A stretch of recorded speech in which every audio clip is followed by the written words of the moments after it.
Samuelu Su'a, the man whose social media declaration triggered a police investigation and led to charges against the Prime Minister and others, was finally released from Tanumalala prison yesterday, 26th of May 2026, after District Court Senior Judge Talasa Ato Sa'anga ruled that he had served his time while under police custody.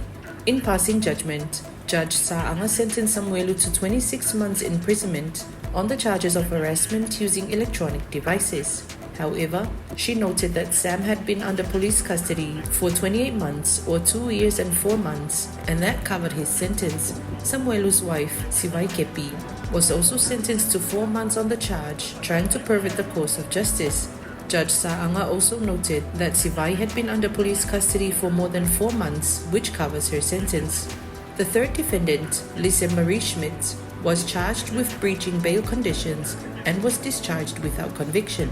Samuelu, Sivai and Lise were jointly charged with Prime Minister Lauli Lamaliatoa Watea Polataiva Schmidt, former Member of Parliament Fepulea Ifai Matasua, and Police Inspector Leo Fatau Malama Auava.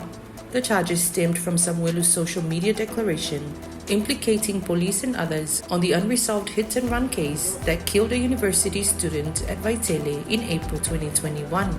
The three were charged for misleading the police, conspiracy, trying to defeat the cause of justice, harassment and defamation, after an investigation into the hit-and-run incident that police said was not authorized.